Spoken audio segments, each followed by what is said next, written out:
Next question from Lawrence Ulrich, the New York Times in New York. What percentage of the U.S. market do you project diesel models achieving in coming years?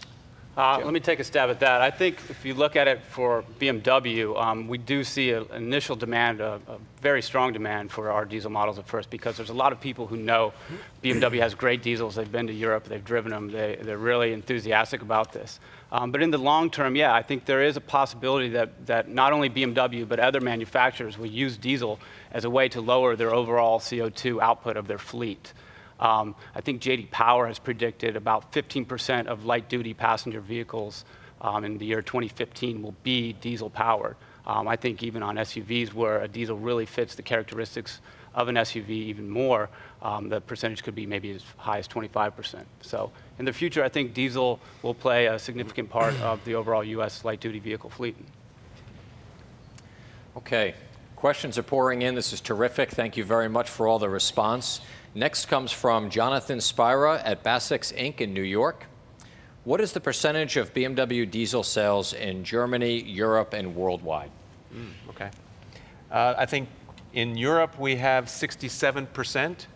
Correct. That we've said. If you take in the huge size of the U.S. market, the size of our market reduces that to about 40% on a worldwide basis. So diesel worldwide, 40%. In terms of Germany, I don't know that we have those figures handy. I imagine it's very similar to the European market. About two-thirds of all BMW sold are diesel-powered. Correct. This next question comes, Willem, maybe you want to tackle this. This is from Mike Sutton at Ward's Automotive in Michigan. Will the new 3-liter inline 6-cylinder diesel be offered in the U.S. in the new 7 Series? Well, we talked about it a little bit before. It's certainly a possibility. At the same time, not decided at this moment. We'll see, as I said, depending on how the market develops, what the market demand will lead us to. It's a possibility, and maybe we'll come with this engine in the 7 Series. Okay. All right. Next question coming in from Kate McLeod at Girl Driver USA. Checked cost of diesel over gasoline on Sunday. It was $1 more than gas. Here in New Jersey, Kate, it's about $3 for diesel, about $2.50 for premium gasoline. At a 30% gain in fuel economy, since the cost of gas has gone down, that wipes out the fuel economy advantage. Isn't this going to make it more difficult to sell diesels in the U.S.? That's a great question, and it's something we've been monitoring closely lately. We've actually got a slide here. Maybe we can cue it up, and it shows the price of fuel over the last couple of years. It's a very interesting slide. If you look at today, the price of diesel fuel compared to premium, which is what we do because our cars require, all BMWs require premium gasoline, yeah, it is about a 15% increase over, diesel is about a 15% increase over premium fuel today. But if you look at the history, even as recent as last year, diesel and gasoline, premium gas, were the same price. I think even earlier this year, they were very close in price. So who knows? It's like predicting the stock market. Who knows what we're going to have beginning of next year or even 5 years out? I think if you look at the history, we've had parity before between gasoline and diesel, and in the future, we do not know. But inherently, a diesel is about 30% more efficient. So as long as gasoline is not, or diesel is not 30% more expensive than gasoline, you're always breaking even or making money every time you fill up.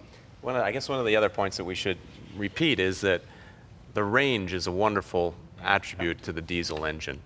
A range of, we said, 560 to 580 miles on a tank of diesel fuel is what the EPA says you will achieve. We see driving these cars, especially if you drive on the highway, that you may achieve higher.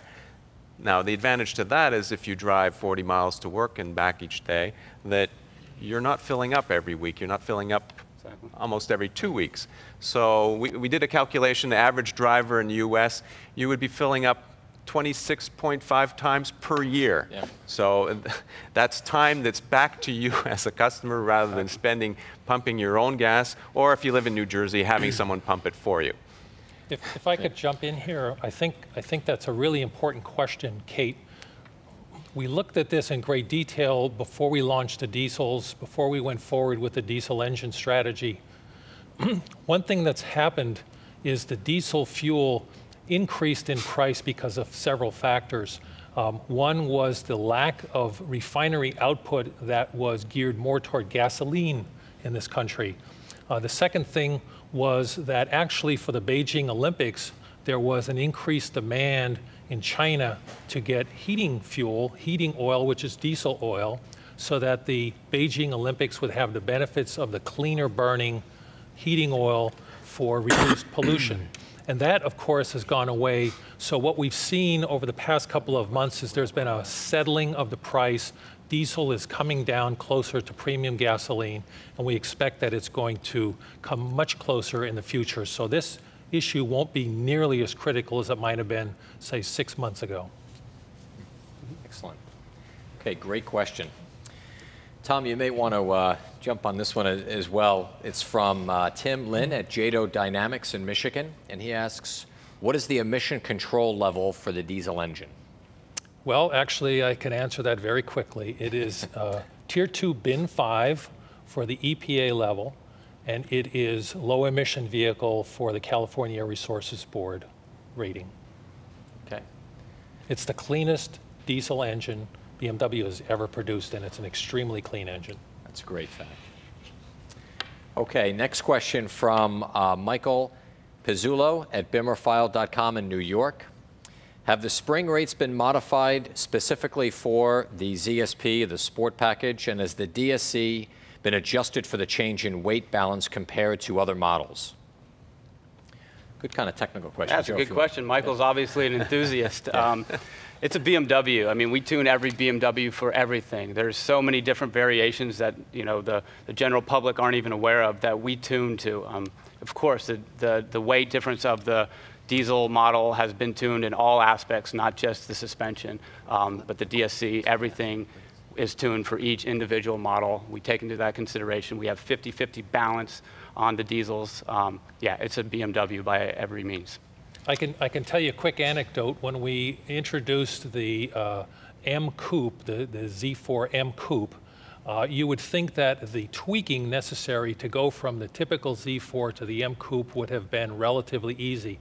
Well, that tweaking took an intense 1 week of evaluation, testing, and adjustment to get the existing Z4 Coupe to a M classification. So there's an enormous amount of effort that goes into tweaking, adjusting, evaluating, and tuning the suspension to get that ultimate driving experience.